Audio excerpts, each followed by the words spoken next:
Bonjour, soyez fortifiés, soyez encouragés. Nous sommes aujourd'hui sur Partage pour partager notre foi, pour partager nos expériences avec le Seigneur. Et pour cela, nous avons comme invité, nous sommes aujourd'hui avec Warren, donc notre frère Warren, qui va partager une partie de son témoignage et nous focaliser sur un sujet qui est très important pour nous et qui semble assez pertinent, c'est le sentiment d'abandon et le sentiment de trahison. Donc Warren, présente-toi, dis-nous un peu d'où tu viens, qui tu es. Alors je m'appelle Warren, j'ai 23 ans, je suis originaire de Martinique et je suis actuellement cuisinier. Premièrement, ce n'est pas de la faute des enfants s'il y a des problèmes familiaux.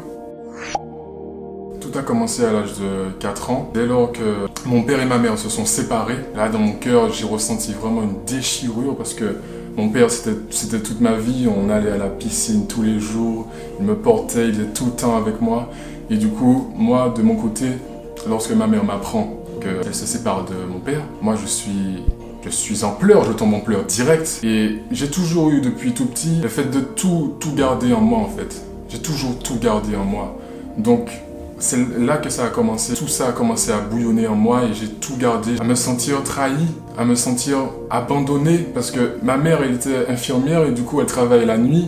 Le matin, elle arrivait, elle dormait. Ou sinon, elle travaillait le matin et moi, j'étais à l'école. Du coup, en fait, on ne se voyait pas réellement. Depuis tout petit, ça a toujours été comme ça. J'ai toujours su de moi-même apprendre à faire les choses de moi-même. Et donc, du coup, dès l'âge de mes 11 ans, ma mère s'est remariée et je n'ai jamais accepté mon père parce que mon père avait toujours cette place dans mon cœur que personne ne pouvait remplacer. Du coup, j'ai commencé à me rebeller, j'ai commencé à m'isoler.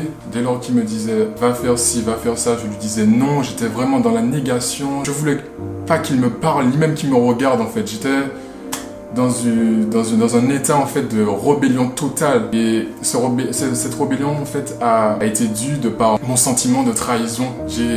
J'avais vraiment l'impression d'avoir été trahi par ma mère parce que mon père c'était tout pour moi en fait. Mon père c'était celui qui pour moi il n'allait pas pouvoir s'éloigner de moi. Le mariage ça a vraiment détruit, c'est là que ça a commencé que l'ennemi a commencé à entrer réellement. J'ai laissé vraiment des portes ouvertes à l'ennemi.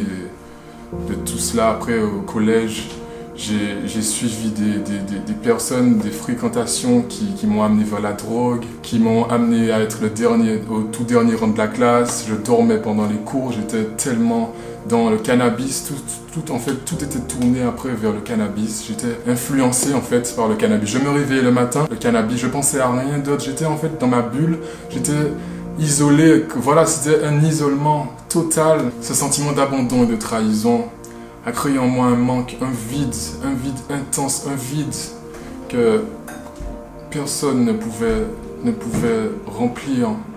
J'étais dépendant, je voulais toujours plus de drogue, toujours plus d'argent, toujours plus de rencontres avec les femmes, encore plus de rencontres pour au final me rendre compte que toutes ces choses en fait c'était un cercle vicieux qui m'emmenait en fait à recommencer encore et pire parce que je voulais toujours plus. J'étais au plus bas, je m'apitoyais sur mon sort parce que je m'en voulais de m'avoir fait tant de mal, je m'en voulais. Et du coup, j'ai appelé ma grand-mère qui, elle, connaît Dieu depuis vraiment longtemps. Et elle a toujours été là pour moi. C'est elle qui vraiment m'a aidé depuis ma plus tendre enfance. Et du coup, j'ai tout de suite pensé à elle. Lorsqu'on a commencé à parler, j'ai ressenti une paix en moi. Lorsqu'elle a commencé à prier, lorsqu'elle a commencé à me parler de Jésus, lorsqu'elle a commencé à me parler de ce qu'il a fait pour elle, elle qui était malade, elle qui avait une maladie incurable. Il a vraiment touché mon cœur et je veux vraiment témoigner et dire combien Jésus a changé ma vie parce que à travers le téléphone, il a rempli ma vie. Il m'a vraiment délivré, il m'a délivré de toute addiction à travers le téléphone, à travers ce moment que j'ai passé au téléphone avec mamie. J'ai renoncé à toutes mes addictions, j'ai renoncé à toute ma mauvaise vie, je l'ai accepté.